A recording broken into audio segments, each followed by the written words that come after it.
তুমি কি 5 সেকেন্ডে যে কোনো সংখ্যার স্কোয়ার বের করতে পারো? যদি বলি 25 এর স্কোয়ার কত, তুমি বলে দিলে অনায়াসেই 625। কিন্তু আমি যদি বলি 91 এর স্কোয়ার কত, 89 এর স্কোয়ার কত, বা 63 এর স্কোয়ার কত, তুমি কি 5 সেকেন্ডে বলতে পারবে? তুমি যদি মাল্টিপ্লাই করে বের করতে চাও তাহলে তুমি অনেকটাই পিছিয়ে আছো ক্যালকুলেশনের দিক থেকে। এর জন্য আমি শুরু করতে চলেছি 10 ডেজ 10 ক্যালকুলেশন সিরিজ, যেখানে তুমি শিখবে ক্যালকুলেটর ছাড়াই লাইটনিং স্পিডে ক্যালকুলেশন। আজকে ডে 1, আর আজকে আমরা শিখবো যে কোনো দুই সংখ্যার বর্গ কিভাবে বের করতে হয়। সবার প্রথমে আমরা কি করব, এরকম তিনটে আলাদা আলাদা খণ্ড করব। 91 লাস্টে কত আছে 1, তার জন্য আমরা 1 এর স্কোয়ার করব। 1 এর স্কোয়ার করলে আমরা একই পাবো। এবার 9 আর 1কে নিজেদের মধ্যে গুণ করলে আমরা পাই 9 কে 9, এবং স্কোয়ারের জন্য 2 দিয়েও গুণ করে দেবো। তাহলে 9 দুগুণে কত হলো আমাদের 18 হলো। এই 18 8কে আমরা এখানে লিখলাম। এবার যে 1 পড়ে রইলো, এই 1টাকে আমরা হাতে রাখলাম।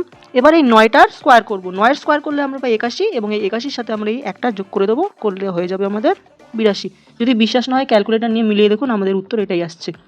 এরকম ভাবেই দেখি আমরা 63টা কি করে করব। এরকম তিনটে আলাদা আলাদা খণ্ড করলাম। 63 লাস্টে 3 রয়েছে, তার জন্য 3-এর বর্গ করলে আমাদের আসবে 9। হাতে আমাদের কিছু নেই।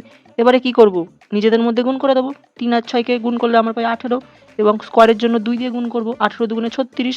36-এর 6কে আমরা এখানে লিখলাম। 3টা আমাদের হাতে থাকলো। এবার এই 6-এর স্কোয়ার করব। 6-এর স্কোয়ার করলে হয় আমাদের কত 36। 36-এর সাথে এই 3টা আমরা যোগ করে দেবো, তাহলে আমাদের উত্তর হয়ে যাবে 3969। ক্যালকুলেটর নিয়ে মিলিয়ে দেখুন, আমাদের উত্তর এটাই আসবে। যদি ট্রিকটি বুঝে থাকেন তাহলে 89 এর স্কোয়ার কত আমাদের কমেন্টে জানান। ভিডিওটি ভালো লাগলে অবশ্যই একটি লাইক দিয়ে আমাদের সাথে থাকবেন। চ্যানেলে নতুন হলে চ্যানেলটি সাবস্ক্রাইব করুন প্রতিদিন ডেইলি বেসিসে এরকম ম্যাথের বিভিন্ন ইম্পর্টেন্ট টিপস অ্যান্ড ট্রিক শেখার জন্য।